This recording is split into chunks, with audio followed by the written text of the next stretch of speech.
Hi everyone, thanks a lot for inviting me. It's great to be here. I'm discovering the Connect conference actually, so I'm more of a machine learning person. And I work a lot on distributed, federated, and decentralized machine learning. So the talk today is going to be mostly about privacy, like what kind of privacy guarantees we can get for, in particular, decentralized learning algorithms. And I want to emphasize that the content of the talk is mostly the work of my student, Edwige. And there's also joint work with other colleagues at Inria, Mathieu Evin, and Laurent Massouli. Okay, so this is a one-slide summary of what the talk is about. So we're going to be focused on decentralized algorithms. Okay, so those are algorithms where you have a bunch of nodes that exchange information in a peer-to-peer manner. So there is no central server. And these algorithms are getting more and more popular in machine learning. So you have, for example, various variants of decentralized SGD algorithms where you do essentially learning on a graph like this, where you alternate between local updates using SGD and then averaging with your neighbors in the graph.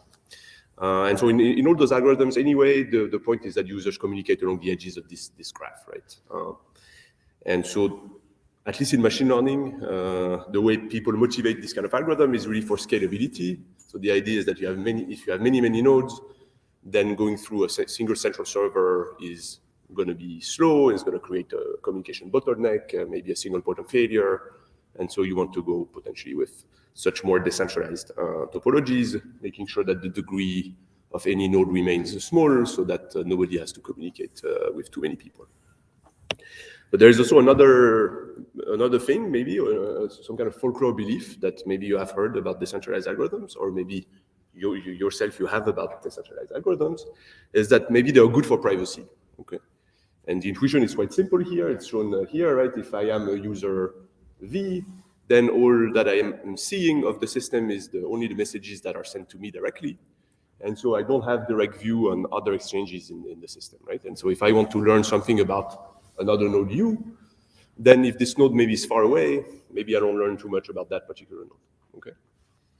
But this remains really informal, like this. I think this belief is quite well spread. But the question that I'm going to try to answer in this talk is more about, verifying this claim, and in particular, can we formalize this claim and quantify the kind of gains that we can get from going to, let's say, server-based algorithms where the server sees all the messages to a decentralized algorithm like this. Okay.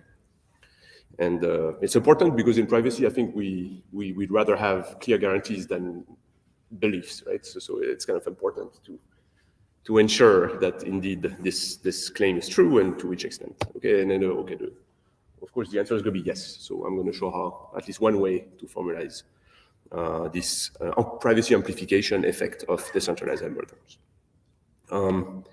So this is the outline. So the talk is going to be involving notions like differential privacy, also how to use differential privacy to train machine learning models. So I'm not going to assume that everybody's familiar with that. So I'm going to make you go through the basics, let's say, of this, something that is sufficient to then understand the rest of the talk. And then I will introduce kind of like the key tool that is going to allow me to analyze the privacy of these decentralized algorithms, which is a certain relaxation of the notion of local differential privacy. So local differential privacy is when you are a user and you don't trust anyone, so you randomize, you protect your data locally before sharing it. There's going to be a relaxation because it's going to try to capture this limited view effect that we have in decentralized algorithms, right? And then using that, I'm going to show how to analyze the privacy of two types of decentralized learning algorithms. So one that are based on random walk, when the model is kind of being updated by walking around the nodes. And then the gossip-based algorithms that I would assume maybe many of you or most of you are familiar with. All right.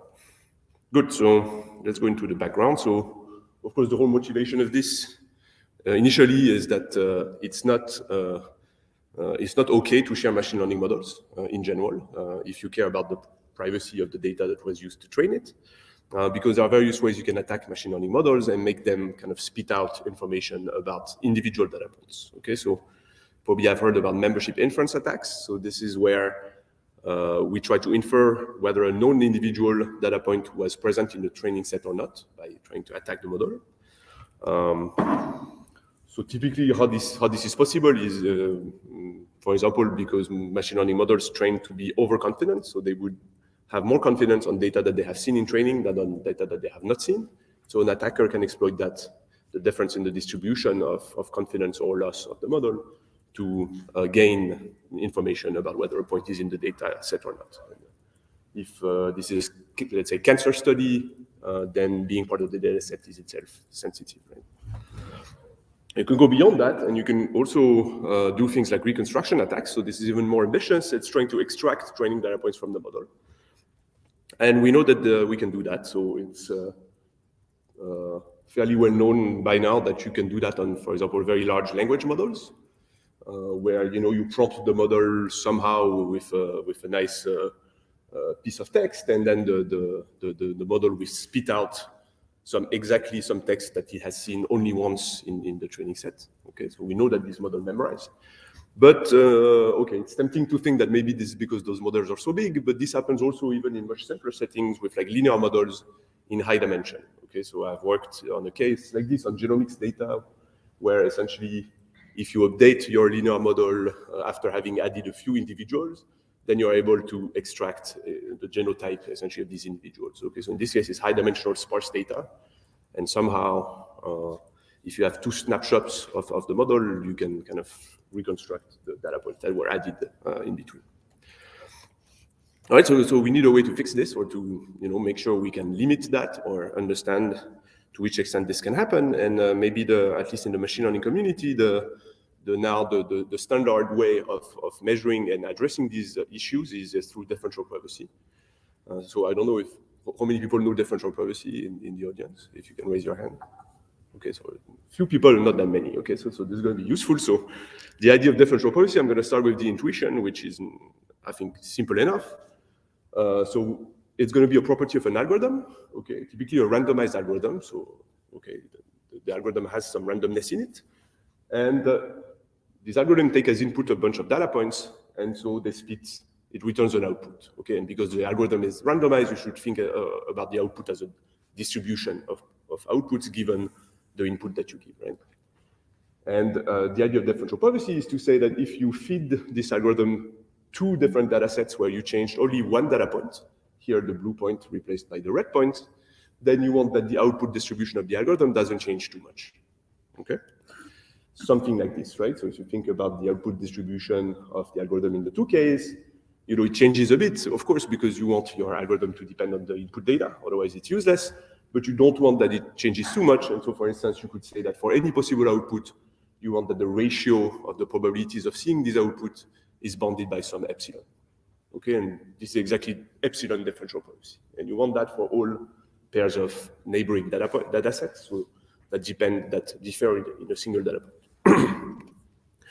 So in this talk, I'm going to be using a slightly different notion, but this is mostly a technicality, so maybe not so important. But I just explained that differential privacy is about how the output distribution change, and so you can use any kind of divergence to measure this difference in the distribution.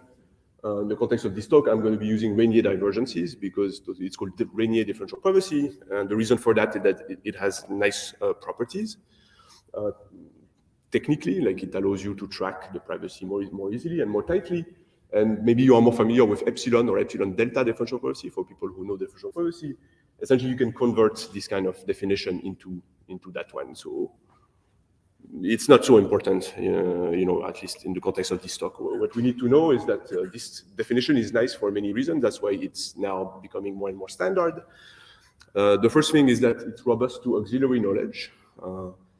And so you can see this with some kind of Bayesian interpretation. If you think about an adversary that would like to know whether the data point that differs between two data sets is the blue one or the red one, and maybe it has some prior, maybe it knows in advance, maybe the blue point is more likely to be the one or something. And then it observes the output of the algorithm. Then essentially the idea is that informally, so I'm not going to go these formulas, but the informal idea is that the adversary then does not know much more after observing the output. Okay, so it had some prior, potentially knew a lot already or almost nothing, Then he observes the output of the algorithm, like the advantage, like how much he thinks one data point is more likely than the other, hasn't changed too much, okay? And hasn't changed too much is really a function of typically this parameter epsilon, right? That bounds the divergence between the outputs, okay? So this is very important because it means that no matter what the adversary believes, initially, his belief will not change significantly, basically, right? So it's robust to any prior knowledge of the adversary. It's also immune to post-processing. So this is very simple. It means that if I publish the output of a differentially private algorithm, then people can compute whatever they want on top of it. It will remain exactly in the same way differentially private. Okay, so there is no way you can kind of turn something that is differentially private into something that is not just by post-processing the output. And then there's composition, also very, very important, which is to say that if you compute two different things on the data, okay, execute two different algorithms that are epsilon1 and epsilon2 differentially private, then revealing essentially the concatenation of these outputs is epsilon1 plus epsilon2 differentially private. Okay, so again, smaller epsilon means more private. So if you reveal more information, you execute multiple things, you compute multiple things on the data, then the privacy degrades. That's unavoidable somehow, but the good thing is that you can keep track of how much it degrades. Okay, and this is also very important for algorithm design, because typically you're going to have like simple ways to enforce privacy on simple pieces of computation, and then you're going to build complex algorithms by combining these pieces and keeping track of the privacy guarantee using this composition property. Okay, and so this is one motivation for this Régnier differential privacy, is that it tracks this composition budget more tightly than this epsilon delta variant that people have used in the past. Okay, so fine. So now you know the definition. Now, how can we enforce this definition for a simple case of maybe I have a function f that takes as input a data set and produces a p-dimensional vector. This could be a histogram of counts or whatever, or this could be the parameters of my machine learning model trained on that data. The idea is that you're going to need to be able to estimate or to upper bound a notion of sensitivity of the function, which is how much this function can change in the worst case if I change one data point by another.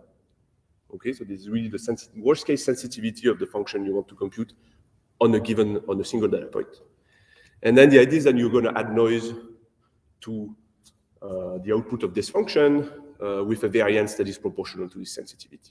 Okay, which is more or less intuitive, right? So this is called the Gaussian mechanism. Gaussian mechanism is to say I compute the thing exactly like I would compute normally, and now I add some noise, Gaussian noise in this case, that is centered at 0 and has some variance that is proportional to the sensitivity and to some sigma. And then this sigma, the bigger you make it, the smaller the epsilon, so the better the privacy. Okay. So note, of course, that one thing that is nice is that you get an unbiased estimate of the function because the expectation of this noise is 0. And of course, you get some variance. And so this is the price to pay for privacy. So in differential privacy, there is always a trade-off with utility. And so here you can see this is in terms of the variance of the estimate, right? If I want more privacy, I can still have an unbiased estimate, but you will need to have more variance. Okay. And then the last tool that we're going to need is subsampling. So this is very intuitive as well. So this is the idea that if I execute a differentially private algorithm on a random subsample of the data, and I publish the result without telling which subsample I picked, this amplifies privacy. Okay. And so this is exactly what this is saying. If I execute my algorithm A on a random fraction Q of the data set, then my epsilon, the second parameter in the RDP here, is multiplied by Q squared. Okay, so I get this amplification because, so if I subsample like a small number of data points, I get better privacy. Okay, so this is called privacy amplification by subsampling. All right. And so with this, we essentially have enough to do private training of machine learning algorithms. So I'm going to talk just now about the centralized setting, and we'll see then how to do that in the decentralized setting. So let's say we have some trusted creator that has access to the data and wants to release a model that is trained on this data with privacy guarantees so that people with access to that model will not be able to reconstruct or infer too much information about the data. We're going to focus on the classic setting in machine learning, which is I have a loss function. My model is differentiable, and I have a loss function, and my goal is to find the model parameters that minimizes the average loss over the data set. Okay. And essentially what we're going to do is something called differentially private SGD. So if you know about SGD, this is essentially the same, right? At each iteration, you're going to pick, let's say, a data point or a batch of data points. You're going to compute the gradient, estimate the gradient on these data points, and you're going to do a step in the opposite direction of the gradient. This is SGD. And differentially private SGD is the same, except that you're adding some Gaussian noise to the gradient. Okay, so you're essentially applying the Gaussian mechanism to the gradient because this is the part of the algorithm that depends on the data, right? Okay, and so of course for that you need a notion of sensitivity of gradients for the machine learning model that you're interested in. This can be controlled by kind of technical assumptions, or more empirically, you can clip the norm of your gradients before you add the noise to make sure that their norm is bounded, and so then you have a direct bound on the sensitivity. Okay, and so you know how to scale the noise. Okay, so this is very similar to normal SGD. It's also very similar to analyze the utility or the convergence of this algorithm because it's just SGD with additional Gaussian noise. So it's easy. It's just the same kind of convergence analysis that people already know for non-private SGD. And then the privacy analysis is easy also once you know the tools that I just introduced, because what is it? It's essentially the Gaussian mechanism applied to the gradient. But there is also this subsampling thing, right? Because I compute the gradient on a subsample of data points. So this is for one step of the algorithm. And then I do that t times, right? And so this is essentially you compose t times this algorithm, okay? And so from these properties that I introduced, you directly get the privacy loss, which depends on t. So if you do more iterations, you will have more privacy loss. That makes sense.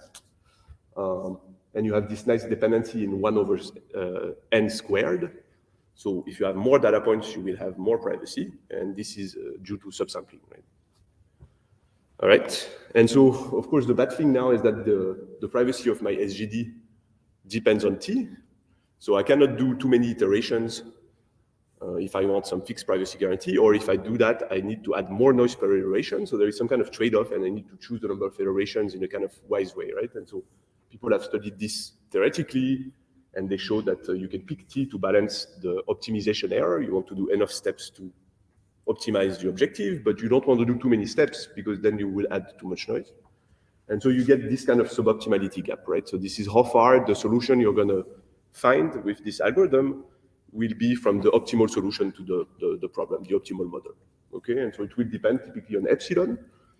Okay, if you want more privacy, you will have to be more far from the optimal model. It will depend on n. So again, if you have more data points, then you will get a smaller loss. That's nice.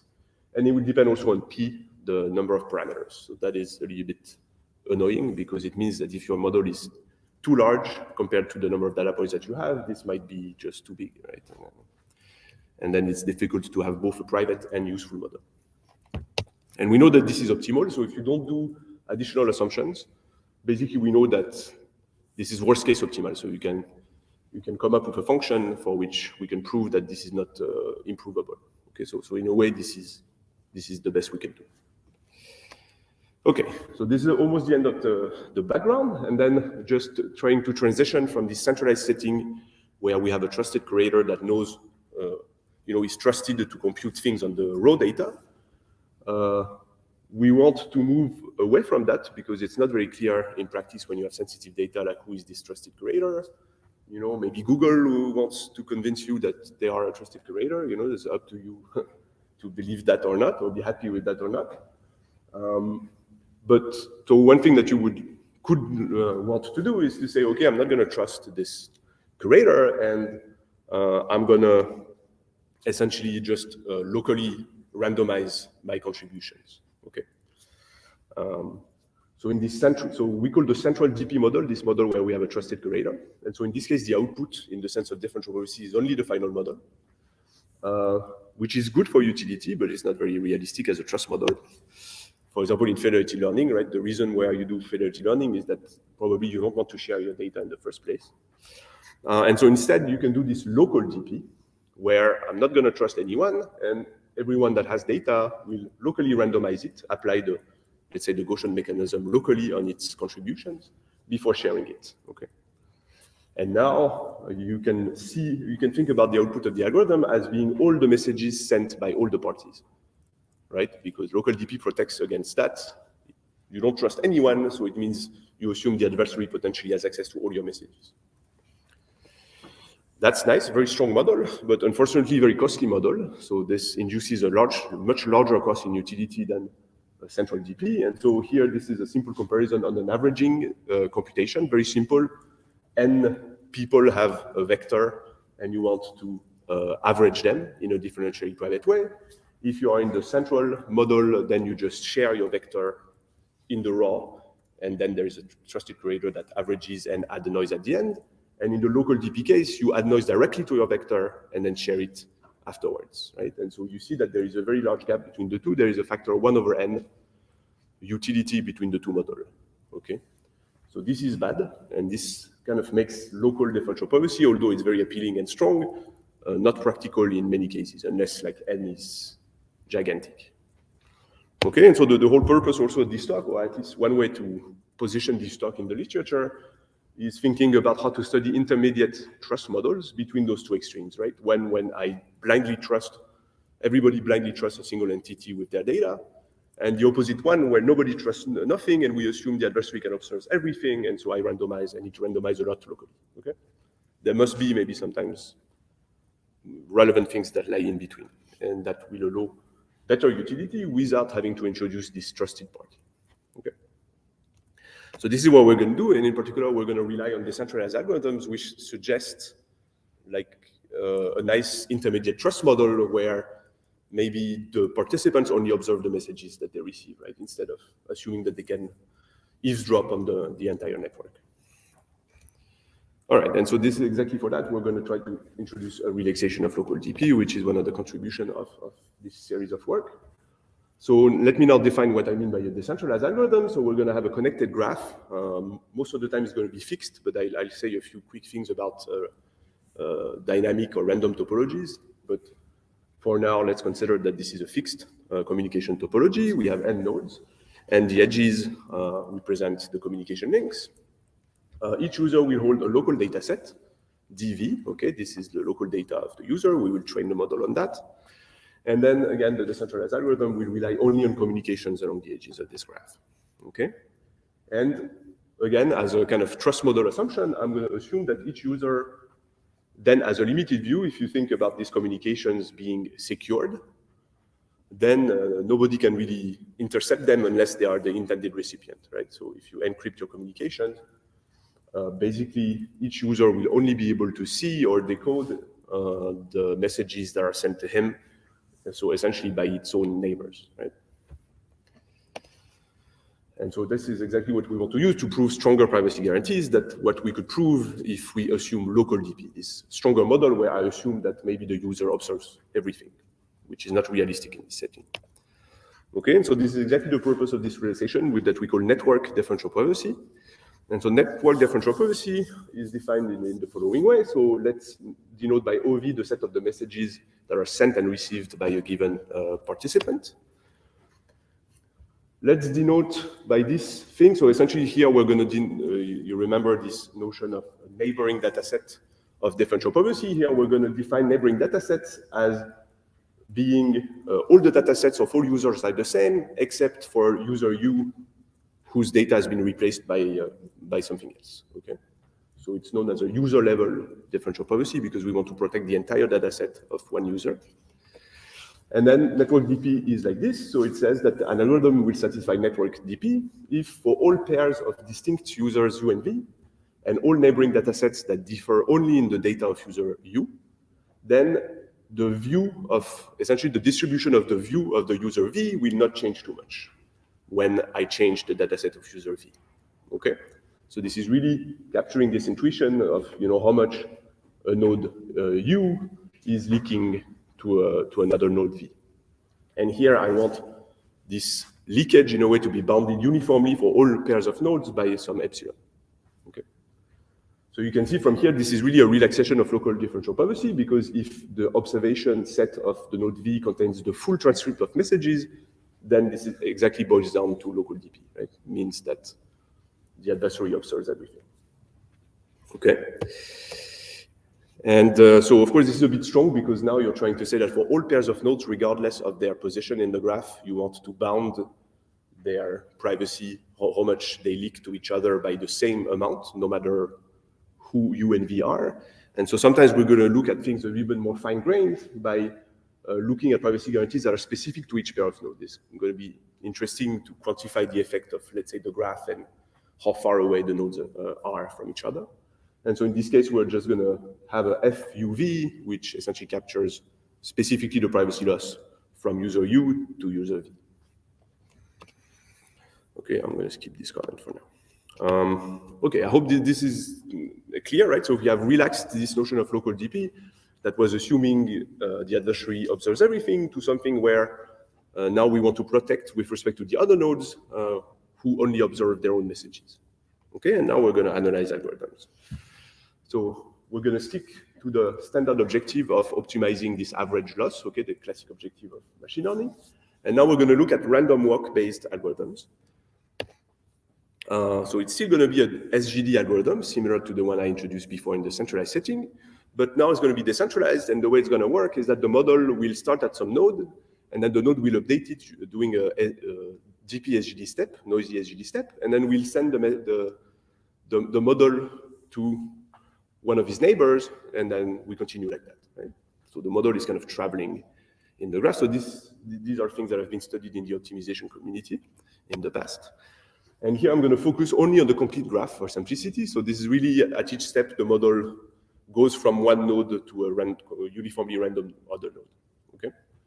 And so the algorithm looks like this, right? At each step, we initialize the model, then at each step, there is a random user that gets the model, updates it using a gradient step plus Gaussian noise, and then sends it to someone else. Super simple, okay?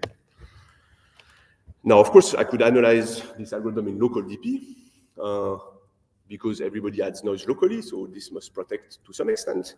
But our main result is to show that we can show a much stronger result in this network DP sense. Okay, and this is an informal, so the result's a bit more technical, so here I'm hiding a bit of the technical details to give the main idea. So we are here in the convex and smooth settings. Okay, so the objective function is well behaved. And what we show is that if you do enough iterations of this algorithm, and you choose the noise that you add on the gradient to be the same, to have some local DP guarantee equal to epsilon. Okay, so I calibrate the noise to have epsilon differential privacy in the local DP sense. Then the same algorithm will also satisfy network DP, but with an amplification factor of the privacy guarantee of log n over n. Okay, so pretty strong amplification factor. This is really what we wanted to show. And in particular, if you remember these results that I showed before, the difference between the central DP with a trusted curator and local DP, this was a factor n, right? And so here we almost recover this factor n.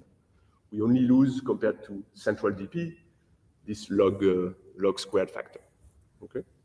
So it's not perfect, but it shows something quite strong that here it's almost as if we were in the trusted curator setting, giving our data to a trusted curator that would then return to everybody only the final model. Okay, so it's quite, I think, quite nice. Okay, so there's a little bit of a detail. Utility analysis is simple because it's the same algorithm as before, right? And privacy, there is some technical tools needed to analyze this algorithm. So there are things called privacy amplification by iteration, and it exploits also the randomness of the walk. So there is also amplification by subsampling by the fact that when a node receives a given model, it doesn't know, like, the path that the model took before reaching him. Okay, and this is what amplifies privacy essentially. Okay, I'm going to be quick on this. This is a bit empirical illustration, so we verify in practice that indeed this is the case. So here we compare essentially in blue, this is local DP, then red is central DP, so these are the two extreme cases. And our approach, network DP, lies in between and typically quite close to the central case. Here we look at either the objective function along the iterations or the test accuracy along the iterations. Okay, and we see that in all cases, we are doing much, much better than local DP. Okay, and again, it's the same algorithm, so it's really just changing the the point of view in terms of what kind of protection I want and what kind of trust assumptions I'm doing. Okay. So now you guys are network people, so probably you're not too happy with this complete graph thing, and especially I introduced these decentralized algorithms as a scalability thing. Okay, if I work on a complete graph, then it's not very clear maybe that this is so great. I don't know. I'm not sure what your opinion is, but yeah, we would like to have maybe results also on the more general graphs, right, and maybe sparser graphs. And so for this, I'm going to switch a bit to gossip style algorithms, which I'm sure many of you know. And this is also one thing also that is good about gossip algorithm is that they're not going to be sequential like this one, right? So if our goal is to parallelize communication, then this random walk thing is not great because only one node does some compute at each step, right? So it's not quite parallel. And so instead we can do gossip-based decentralized SGD. And gossip-based decentralized SGD is essentially SGD with gossip averaging on top. Okay, so just quick reminder, gossip averaging relies on this notion of gossip matrix. So gossip matrix is essentially a matrix that is doubly stochastic. Okay, has entries between 0 and 1 that sum to 1 in rows and column.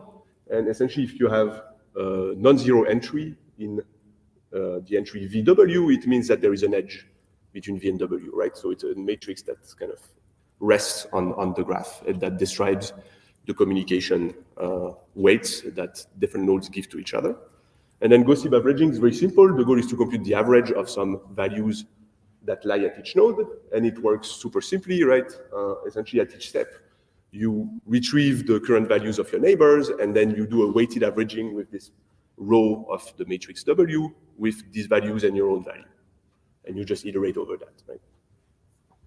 And so this is known to converge actually geometrically to the average in the network in a way that depends also on the spectral gap of the network, right? So the more connected the network, of course, the faster this convergence will be. Great. So this is just gossip averaging, and then gossip SGD is okay, probably what you imagine it is. So again, we still consider the same objective of optimizing an average loss, which you can decompose across the different users. And essentially it looks like this. It's just SGD.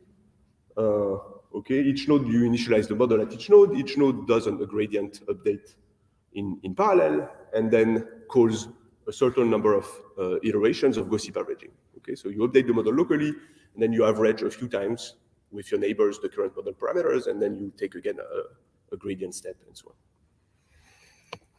Okay. Whatever this technical comment. Okay, so this is non-private algorithm. Now, how do we make this private? Super simple. We take the gossip averaging and we add Gaussian noise to the inputs before we start gossiping. Okay. And then private gossip-based decentralized SGD is the same as the non-private version, except that it calls private gossip instead of gossip.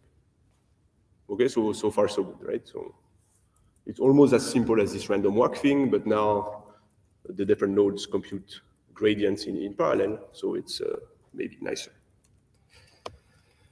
Okay, so how can we analyze the privacy now of this algorithm? So we're going to start by focusing on the private gossip averaging. So let's forget about the optimization and the learning for now. Let's just focus on averaging. This is the result that we have about the privacy guarantees of this algorithm. So it looks a little bit ugly. So here we are quantifying F. We remember that F of UV is really the privacy loss that node U suffers with respect to node V. And so we have essentially an exact formula here about this privacy loss. Okay, it's an ugly formula, but you can, right? It's easy to implement, and you can compute the result. And then we have this upper bound just below, which is made to be a little bit more interpretable. And in particular, we can upper bound this quantity by something that depends on the probability of a random walk that would start at node U to be at node V after k iterations. Okay, and so we believe this is good for intuition because this really shows that this privacy guarantee essentially will be better or improve with the distance between the nodes in the graph, right? If nodes are far away in the graph, this quantity will be smaller, and so it will make this privacy loss smaller, which is kind of the intuition that we wanted to have, or at least we initially had, right, about the privacy guarantees of decentralized algorithms. Okay, so this remains a little bit maybe abstract. At least it's hard to give kind of orders of magnitude of how good this can be. And so we can try to do that on maybe specific graphs now, in particular to understand the influence of picking a particular graph topology. So let's recall this I said before, right? If we were considering central DP, this would be our loss at the top. There is an n squared. It's great. If I consider local DP, it's not so great because I have only this factor 1 over n, okay? And so hopefully we lie in between, right? And hopefully maybe closer to central DP. So this is what's happening. So there is a little bit of technicality here to be able to compare our approach to those two baselines, because those two baselines, they ensure the same privacy loss for all nodes.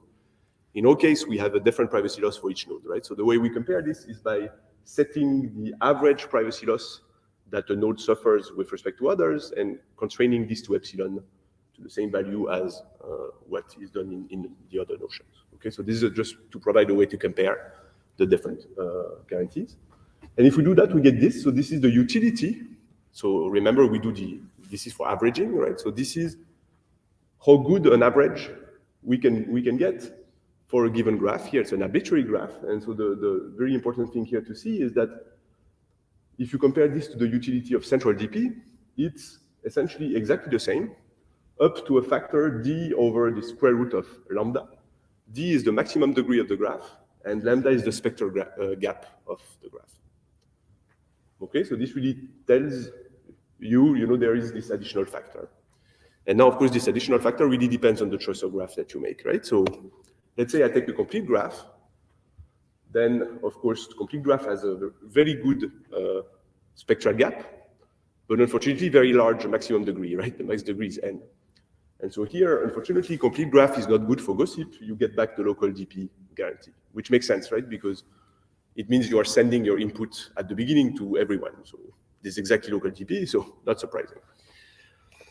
Then we could think about a ring, the other extreme. Well, ring is not going to be good either, right? This time it has small max degree, just 2.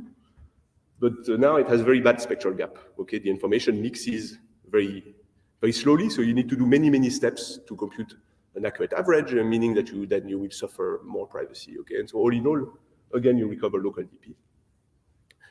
Not so good, but fortunately, there are graphs that are good. And in particular, if you know about expander graphs, you know that these graphs make this quantity constant, the max degree over square root of the spectral gap. This is a constant for expander graphs. Okay, and so this is really good because then for expander graphs, we exactly recover central DP, the utility of central DP. Okay, and the other thing that is nice is that the expander graphs are also exactly the ones you want to pick for scalability and efficiency reasons, right? Because they are both sparse and mix well. Right? So it's good here because in a way for those graphs like privacy and kind of scalability or convergence time kind of go together, right? So this is really telling that one should pick these kind of sparse but sparse graphs where the information nevertheless diffuses fast, like expander. All right, so we also have results similar to this for time-varying graphs. So if you make the graph change at each iteration, randomizing it, for instance, and also for randomized gossip, which is a bit similar to having like time-varying graphs. Okay, let me check the time. I'm going to try to conclude now. So this was just for gossip averaging. We can also translate these results for the gossip-based decentralized SGD. Now it looks even more ugly, but all you need to understand here, I think the most important thing to understand is that how far the quality of the model that you get after T iteration from the optimal model is bounded by this quantity on the right. This has 2 terms. The second term is privacy independent. This is exactly the one that you would get without privacy. And it's dominated by the first term anyway. And now the first term is exactly the same form as before, right? So essentially it's the same as central DP up to this D over square root lambda factor.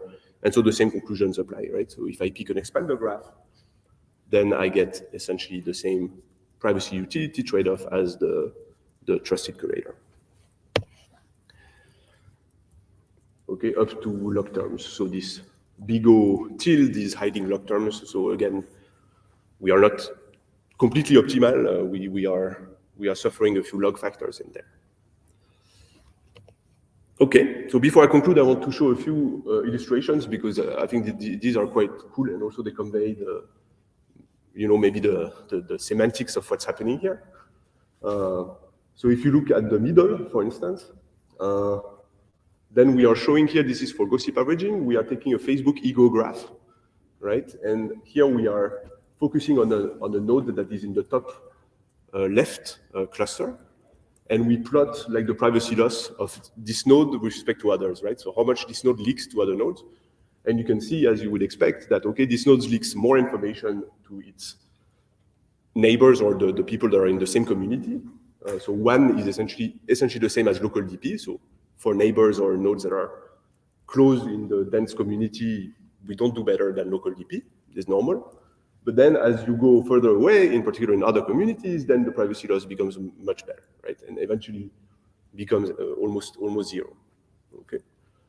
So it's good. It means of course, you leak information about your direct neighbors, which might be fine, maybe in a social network setup. Maybe these are your friends, or maybe they know already so much about you that you don't care that much. And maybe it's good that maybe what you care about is not leaking too much to people that are far away who are more strangers. Okay, on the left plot, you see this privacy loss with respect to the shortest path length between two nodes in the network. And you can also see, again, this effect, right, for different topologies, like a grid, a random geometric graph, an Erdős-Rényi graph, an exponential graph, which is an expander. You can see that, okay, when the distance is small, I get the local DP loss, which is at the top. But then as this shortest path distance increases between the two nodes of interest, the privacy guarantees gets much better, and how much better they get and how faster this improves depends on the choice of graph, right? Okay, and then at the right, there's something for learning where we are comparing a training machine learning model in the central setting and with this gossip-based approach under differential privacy. And we see that we do almost the same. We learn for the same privacy guarantee. We get essentially about the same quality, which is again thanks to this network DP result. And what you can see also at the top, which is interesting, is when you randomize the graph. So I said we have results for when you randomize the graph. So let's say after each local computation step, you do the gossiping over a random graph. So essentially you shuffle the neighbors, right? That's good because what's happening essentially is that instead of having always the same direct neighbors, that you will leak always more information, these nodes will change across learning because you do different steps in SGD. For machine learning, you need to do that multiple times. And so what we can see is that doing this is nice because then the loss concentrates. So basically, instead of having very good privacy for distant nodes and not so good privacy for neighbors, you get kind of better privacy uniformly for everyone. Okay, and the larger the number of nodes, the better and the more concentrated this gets. Okay, so if you're not happy with leaking more information to your neighbors, then you can just randomize the graph. Okay, that's it. So I'm gonna conclude. That's pretty much what I wanted to say today. So the take-home message of the talk is that decentralized learning can amplify privacy guarantees, which I think is nice because it provides a new incentive also for using these approaches where mostly people recommend them for scalability reasons, right? And so we think that thanks to these results, I hope my screen is not going to die just before the end of the talk. Okay, now you can advertise them for privacy as well beyond like this folklore belief, right? Just a couple of perspectives I wanted to mention. We are looking right now at privacy and utility guarantees for random walk-based decentralized SGD on arbitrary graphs. So I've shown only results for complete graphs. So now we have also results for arbitrary topologies, which is nice. You can also do other things like multiple parallel walks at the same time if you want to do these random walk algorithms but have some kind of parallel computation. And then the second thing that I think is very interesting is the privacy attacks on such algorithms. So it's kind of the converse problem of this, right? Is that if you are an attacker, how can you, maybe you are a node or a bunch of nodes in the network, how can you perform these membership or data reconstruction attacks? By exploiting the graph structure, if you can choose where you position yourself in the graph, what should you do and things like this. So we are working also a bit on that right now. That's it, and thanks a lot. Happy to answer questions.